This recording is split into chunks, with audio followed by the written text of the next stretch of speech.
Hi there. It's time to go into our fourth ghost story. And I've got lots of them. So here we go. Here's a story. A lot of people suggest that I tend to stick around Northamptonshire where I live to get my ghost stories and do my investigations. But that's not the case. I've been all over the country, all over the UK. And I've also collected stories from all over the world. Ghost stories, and interviewed people. I always do eyewitness. I always interview the eyewitnesses to these stories, and this one was unusual in the fact that it actually comes from South Africa. I didn't go there. No, the interview actually took place in Middleton Hall in Milton Keynes. I've interviewed people in some strange places, but this was a nice location and it was a good interview. Young couple called Paul and Susan, and they just returned from South Africa, and this is their story.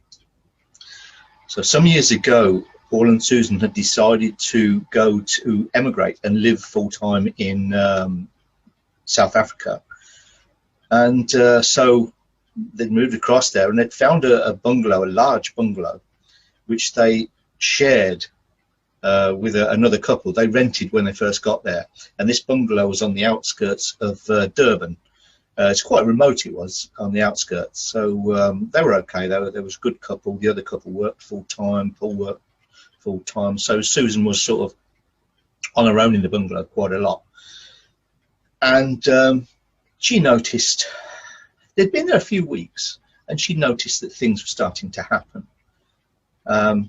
Not happen physically, but she could sense somebody looking at her all the time, and the doorbell would ring, and when she went to answer the door, nobody there. I mean, we've all heard of these things before, but this was a little unsettling for her in a new location, and she was trying to get used to this new area, and with this happening as well, it was a bit stressful for her.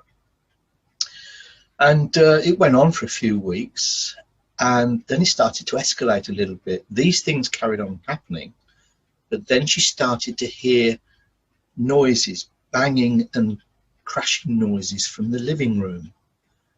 And when she went to investigate, lo and behold, nothing out of place, nothing smashed, nothing going on. She decided to tell Paul about what was going on. Didn't want to bother the other couple because, let's face it, I mean, if you're sharing the rent with another couple, you don't want to tell them your house is haunted. If they move out, you can't afford your rent. So they didn't tell the other couple. And she told Paul, but because he never felt anything himself or heard anything, it was hard for him to understand what she was going through. She obviously was in distress, and he understood her feelings, but he couldn't understand what was happening. So she was sort of isolated a little bit. So anyway, it carried on, and she thought she would just carry on and ignore it all. And then one day she was in the kitchen, and she heard this terrific noise, furniture being moved and crashing noises from the living room. And she rushed into the living room, and to her surprise, she couldn't believe her eyes. All the furniture had been turned upside down, but in its original position. So it had just been picked up, turned upside down, and let down again. And she just stood there in amazement. And she wasn't, she said to me, she wasn't scared. It was more of astonishment, but she felt calm inside. It didn't frighten her. She was, it's astonished, but not frightened. And anyway, she tidied things up and carried on.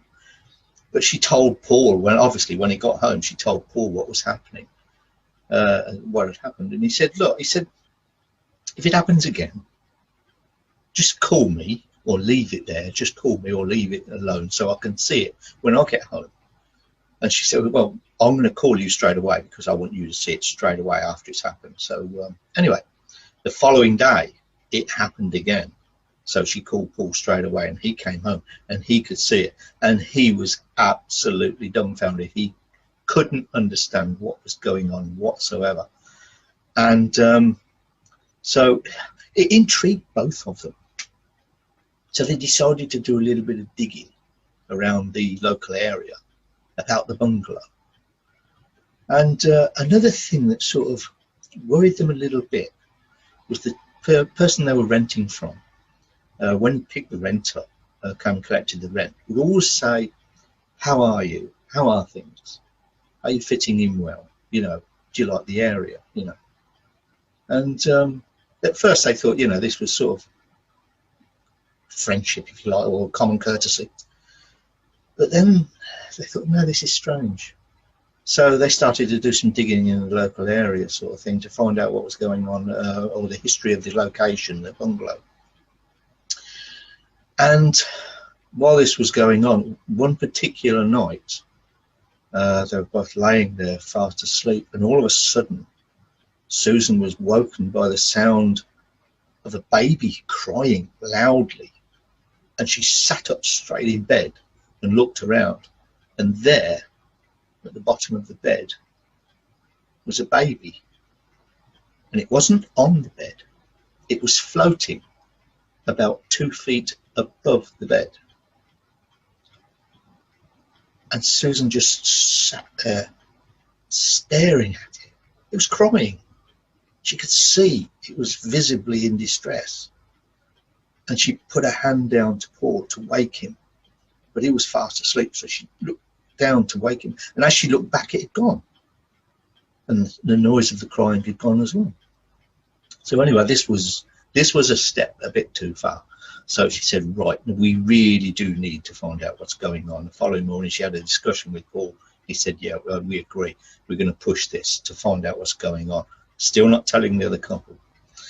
And so they started making these investigations, if you like, around the local area, but they were having no luck whatsoever. People just would not open up and talk about this bungalow. Now, it was an old bungalow, so they knew it must have had some history in the past. And these things kept happening in the bungalow. It just kept going. She started, when they were watching TV, she started seeing these figures in the corner of her eye, out the corner of her eye, just walking around the room. And every time she looked to get a better view, there was nothing there. So anyway, eventually their persistence in trying to get information about the bungalow paid off. And some of the locals who had been living there years and years and years said they protested about the bungalow being built where it was being built. Well, there were several bungalows in this little piece. Because it had been a graveyard, an old graveyard. It wasn't used anymore, but the bungalows are still going to be built on this graveyard. And the locals really did protest against it.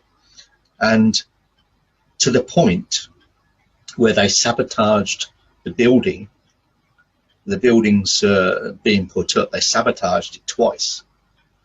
And started really complaining. So to the point where the developer had to promise to extract all the bones and relocate them into another cemetery so that they were properly buried again. And Susan wondered whether they'd missed a child. And this was something that stuck in her mind for a long time. In fact, they did find a property to buy eventually, and they left the bungalow. And they went into the centre of Durban to live. Eventually, though, they decided, you know, South Africa wasn't for them, and they returned to the UK. But to this very day, both of them, in fact, do wonder whether it was the bones of a child left behind and the bungalow being placed on top that created all that problem. And yeah, that's an interesting story, and I hope it's one you've enjoyed. So until next time, bye.